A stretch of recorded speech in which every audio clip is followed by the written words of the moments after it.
2004 പുറത്തിറങ്ങിയ ഒരു ഹിന്ദി ഫിലിമിനെ കുറിച്ചാണ് ഞാൻ സംസാരിക്കുന്നത്. ആ ഫിലിമിന്റെ പേരാണ് വീരതാറ. റാണി മുഖർജിയും പ്രീതി സിന്ധയും ഷാരൂഖ് ഖാനും തകർത്തഭിനയിച്ചൊരു ഫിലിമാണ്. ആ ഫിലിമിന്റെ ഡയറക്ടറാണ് ആദിത്യ ചോപ്ര. ഈ കാലഘട്ടത്തിലായിരുന്നുവെങ്കിൽ ആ സിനിമ ഇറങ്ങില്ലായിരുന്നു.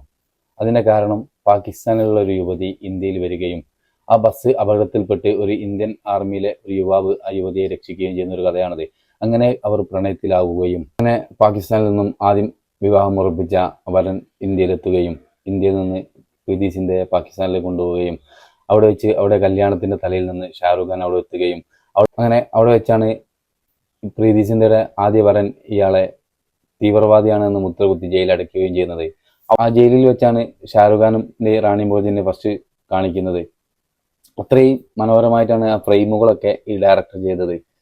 അവിടെ വെച്ച് ഷാരൂഖ് ഖാന്റെ കൊണ്ട് കുറെ പറയുകയും ഷാരൂഖ് ഖാൻ കുറെ വിസമ്മതിക്കുകയും ചെയ്തു. ഒരൊറ്റ ലക്ഷ്യമേ ഉണ്ടായിരുന്നുള്ളൂ, ഈ പ്രീതി സിന്ധനെ കണ്ടെത്തുക എന്നുള്ളത്. അപ്പോൾ റാണി മുഖർജി ഷാരൂഖ് ഖാൻ ഒരു വാക്ക് കൊടുക്കുന്നുണ്ട്, എന്തായാലും ഞാൻ അവരെ നിങ്ങൾ കാണിച്ചു തരാം. അങ്ങനെ 60 വയസ്സായതിനു ശേഷമാണ് പ്രീതി സിന്ധയും റാണി മുഖർജിയും കണ്ടുമുട്ടുന്നത്, അതും ഒരു കോടതിയിൽ വെച്ച്.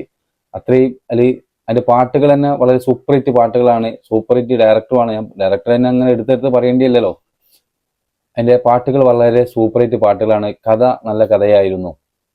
അതിന്റെ സംവിധായകനും നല്ല സംവിധായകനായിരുന്നു. അങ്ങനെയാണ് ആ ഫിലിം ഇന്നും ആൾക്കാരെ ആകർഷിക്കാൻ കാരണം. ഏത് പ്രായത്തിലുള്ള ആൾക്കാർക്കും കാണാൻ പറ്റിയൊരു ഫിലിമാണത്. റാണി മുഖർജിന്റെ അഭിനയം പ്രത്യേകം നമ്മൾ എടുത്തു പറയേണ്ടതുണ്ട്. കാരണം ഈ റാണി മുഖർജിയുടെ അഭിനയം ഭയങ്കര അഭിനയമാണെന്ന് നമ്മൾ പറയാൻ കാരണം, നമ്മൾ ആ സിനിമ കണ്ട് ലയിച്ചിരിക്കുന്ന സമയത്ത് നമ്മൾ തന്നെ അറിയാതെ കരഞ്ഞു പോകും. ലാസ്റ്റ് ഷോട്ടൊക്കെ എത്തുമ്പോൾ അത്രയും മനോഹരമായിട്ടാണ് ആ ഡയറക്ടർ അതിനെ വരച്ച് കാണിച്ചത്. ഈ സിനിമയെ ഇത്രയും മനോഹരമാക്കി ഞാൻ പറയാനുള്ള കാരണം, രണ്ട് വർഷം മുമ്പ് ഞാനൊരു 20 വയസ്സുള്ള ഒരു ചെറുപ്പക്കാരനോട് ഞാൻ ഈ സിനിമയെ കുറിച്ച് പറഞ്ഞപ്പോൾ അവൻ ആ ഫിലിം കാണുകയും അതിന്റെ റിവ്യൂ പറയാൻ വേണ്ടി എന്നെ കാത്തിക്കുകയും ചെയ്തൊരു അനുഭവം എനിക്കുണ്ട്. ഈ സിനിമയെ ഞാൻ അവന് പരിചയപ്പെടുത്തി കൊടുത്തപ്പോൾ അത്രയും മനോഹരമായ ഒരു ഇൻട്രസ്റ്റിംഗ് സ്റ്റോറി ആയിരുന്നു ഇത്. പിന്നെ അതിന്റെ ഡയറക്ടർ ആദിത്യ ചോപ്രനെ ഞാൻ കൂടുതൽ പരിചയപ്പെടുത്തേണ്ടിയില്ലല്ലോ. അദ്ദേഹം ഇന്ത്യയിൽ തന്നെ ഏറ്റവും നല്ല ഡയറക്ടറാണ് അദ്ദേഹം. അദ്ദേഹത്തിന്റെ ഒരുപാട് സൂപ്പർ ഹിറ്റ് സിനിമകളുണ്ട്. മുഹബത്തീൻ 2000 പുറത്തിറങ്ങിയ സിനിമയാണ് മുഹബത്തീൻ. അതിന് ദേശീയ അവാർഡ് കിട്ടിയൊരു സിനിമയാണ്. ആദിത്യ ചോപ്രയാണ് അതിന്റെ സംവിധായകൻ. വളരെ നല്ല ഡയറക്ടർ തന്നെയാണ് അദ്ദേഹം. സിനിമയെ സ്നേഹിക്കുന്ന ഭൂരിഭാഗം ആളുകളും ഈ ഫിലിം കണ്ടിട്ടുണ്ട് എന്നാണ് ഞാൻ വിശ്വസിക്കുന്നത്. ഇനി ഈ സിനിമ കാണാത്തവരാരെങ്കിലും ഉണ്ടെങ്കിൽ ആ സിനിമ ഒന്ന് കാണുക. ഓക്കെ.